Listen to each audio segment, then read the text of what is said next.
हमारे शरीर का सबसे महत्वपूर्ण भाग हमारा फेफड़ा, जो कि हमें सांस लेने में मदद करता है। ये फेफड़ा सिकुड़ता है, फैलता है, इस प्रकार सांस अंदर लेकर शरीर के अंदर तक पहुंचाता है और CO2 को बाहर छोड़ता है। लगभग 1.3 किलोग्राम का ये फेफड़ा एक जोड़े के रूप में एक एयर बैग की तरह होता है। ये फेफड़ा हमारे रिबकेज यानी पसलियों की हड्डियों के अंदर रहता है और इन्हीं फेफड़ों के बीच में हमारा हृदय स्थित रहता है। एक बार इस फेफड़े की संरचना देख लीजिए। देखिए, फेफड़ा बना होता है कई सारे स्पेशलाइज्ड सेल्स के द्वारा, जो कि एक स्पंज की तरह संरचना वाला होता है। और इन लंग्स में दायां फेफड़ा 3 लोब में होता है, वही बाएं फेफड़े में केवल 2 लोब होते हैं।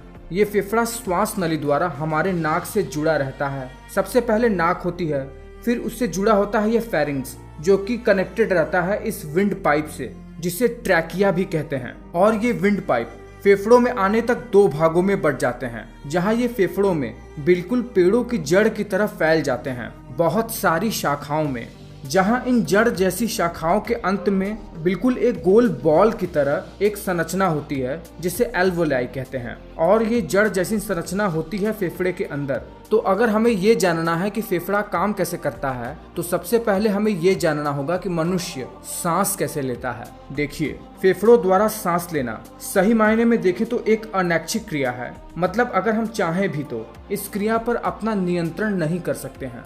और फेफड़ों का सिकुड़ना और फैलना, ये दोनों ही हमारे कंट्रोल में नहीं होता है। फेफड़ों के नीचे डोम शेप का एक ऑर्गन होता है, जिसे डायाफ्राम कहते हैं। ये डायाफ्राम भी सिकुड़ता है और फैलता रहता है बिना हमारे प्रयास के ही। जब ये फैलता है तो हमारा फेफड़ा सिकुड़ता है, और जब ये डायाफ्राम सिकुड़ता है तो फेफड़ा फैलता है। जब फेफड़ा फैलता है तब हम सांस अंदर की ओर लेते हैं, और जब हमारे लंग्स सिकुड़ते हैं तो हम सांस बाहर की ओर छोड़ते हैं। तो चलिए फेफड़ों के कार्य को शुरुआत से देखते हैं।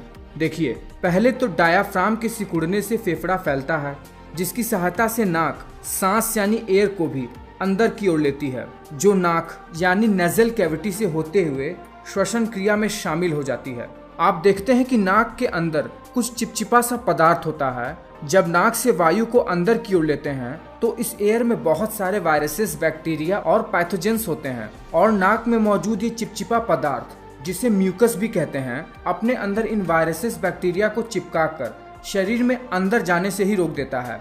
फिर ये यहाँ से फेरिंग्स में जाता है, वहाँ पर लैरिंग्स, और फिर वहाँ से विंड पाइप होते हुए, जिसे ट्रैकिया कहते हैं, वहाँ पर पहुँचता है। और जब ये एयर ट्रैकिया में पहुँचती है तो वहाँ पर भी कुछ चिपचिपे पदार्थ होते हैं म्यूकस की तरह, और इस पदार्थ में भी कई सारे वायरसेस और बैक्टीरिया मारे जाते हैं।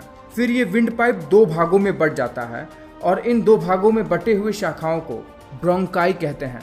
ब्रोंकाई एक स्पंज जैसी संरचना वाले स्ट्रक्चर में पेड़ों की जड़ की तरह फैल जाता है, जहाँ पर नाक से O2 सहित एयर फेफड़े भर में फैली हुई जड़ों वाली शाखाओं में फैल जाती है।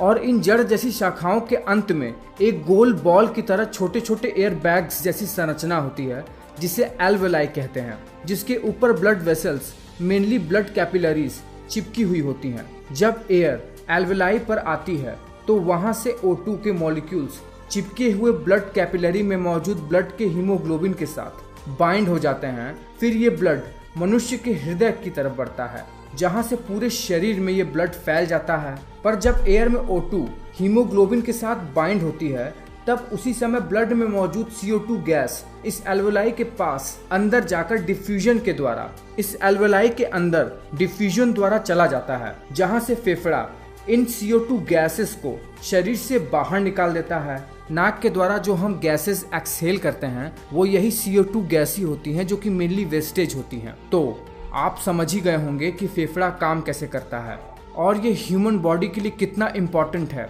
और हम सब जानते हैं कि एयर कितनी ज़्यादा इम्पोर्टेंट है, मेनली ऑक्सीजन हमारे शरीर के लिए। तो आपको ये वीडियो कैसा लगा है मुझे नीचे कमेंट करके बताओ, और अगर आपको लंग्स के फंक्शन के बारे में और भी ज़्यादा पता है तो वो भी नीचे कमेंट करके बताओ। मैं मिलता हूँ आपसे अगले वीडियो में।